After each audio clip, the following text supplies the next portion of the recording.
Fellow investors, today we're going to look at three meme stocks that are actually solid long-term picks. So not everything is a conspiracy. While the Reddit crowd still likes to talk about how hedge funds are undermining the small retail investor, the regulator said that it's largely typical market for forces at play. That's not to say that some of this stuff didn't occur, but it was not as widespread as portrayed. So they did an investigation into one of the Reddit's crowd's biggest bug stock pools to determine the impact they had on whether a greater transparency is needed in the short-term selling activity. Investors may want to look more closely at the following three companies because despite the negativity that persists regarding their businesses, they have good chances of subverting expectations and enjoying profitable futures.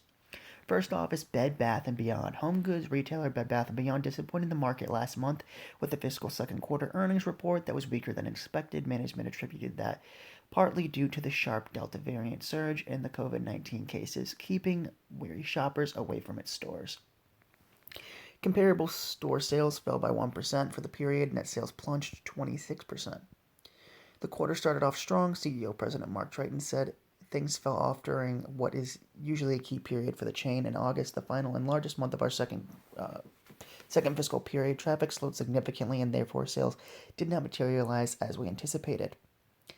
Yet, it's worth noting that a good chunk of those lost sales resulted from Bed Bath & Beyond exiting most of its non-core businesses in line with its new strategy of more narrowly focusing on those concepts in its wheelhouse. It sold its Cost Plus warehouse and Christmas tree shop chains over the past year, but retained Bye Bye Baby and Harmon face values, along with its namesake stores, of course. While it has some $1.1 billion in long-term debt on its balance sheet, it also has $1 billion in cash equivalents and short-term investments available to it. It does have another $1.6 billion in operating leases, but its lease payment run to just a few $100 million a year. While within the company's capabilities to pay, particularly as it begins generating free cash flow again.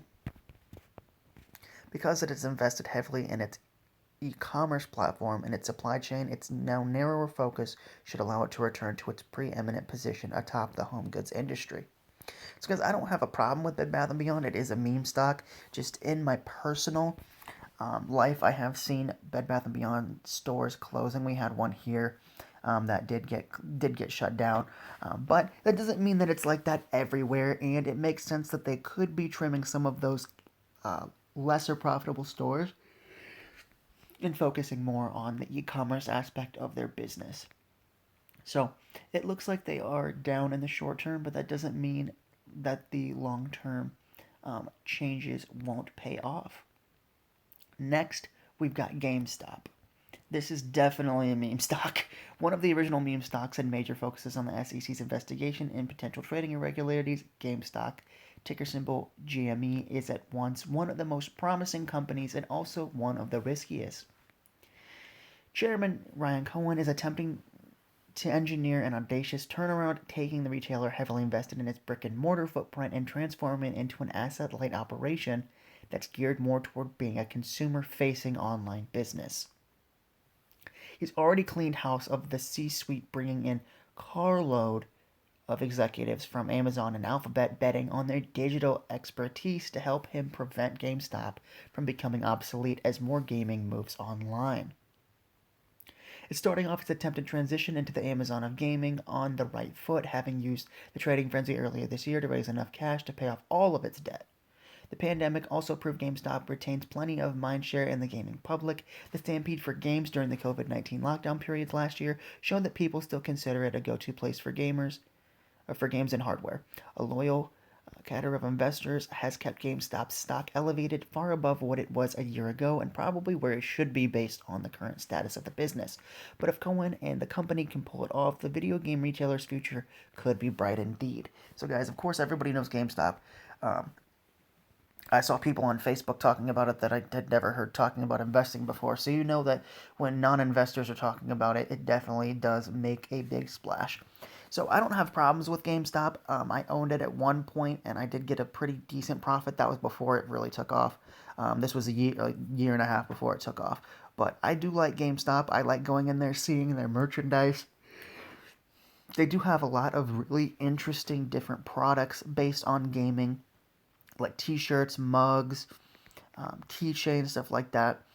They're kind of like a Spencer's Gifts without all the dirty stuff, and they're more towards, they're a lot more focused on their crowd, so you know what you get when you go into a GameStop store, and I like that. I'm more of a fan of them for their merchandise versus the actual games that they sell, because as it does say in the article, gaming is going online, and I've bought a lot of my games online, but I still do like buying the physical copy of a game. It's kind of like CDs, where the music is all streamed now.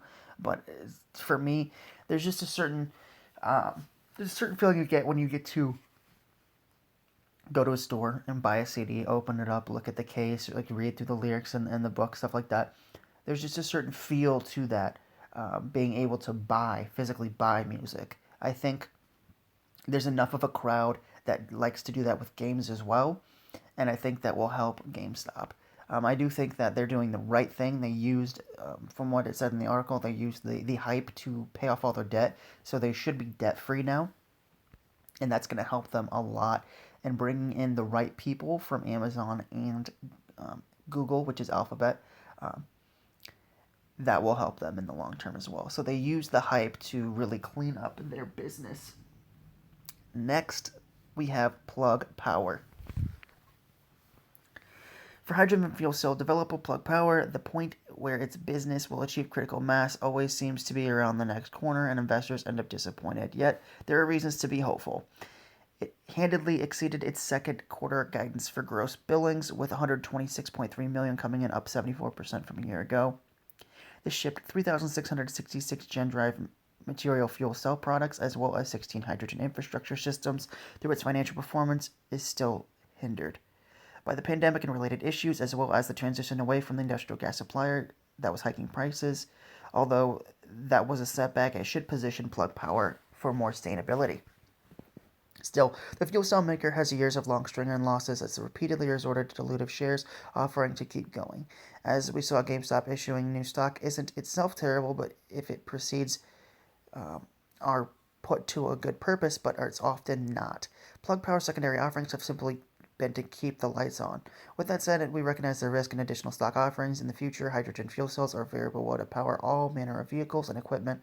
Plug Power sees a future for its tech that goes well beyond hydrogen-powered forklifts, and it's also a bigger, better company than it has been. That should help it navigate a path for better returns. Rich isn't fawning over the doom stocks here, pointing out downsides and risks as well as high valuations. So, guys, out of these three stocks, which one? Let's say you had to buy one. Which one would you buy? Would you buy Bed Bath and Beyond? They're trying to close some of their brick and mortar and go more into their retail, get away from the retail and get more into their e-commerce business. Would you rather buy a now debt-free GameStop with a better board that is more strategic about its moves and a lot healthier, or would you rather buy Plug Power? In my opinion, I think if I was forced to buy these three stocks, say I was supposed to put my 40K in one of them, it'd be GameStop. Because I'm a video game fan. I do actually like GameStop. I like going in there. I like video games, etc. more.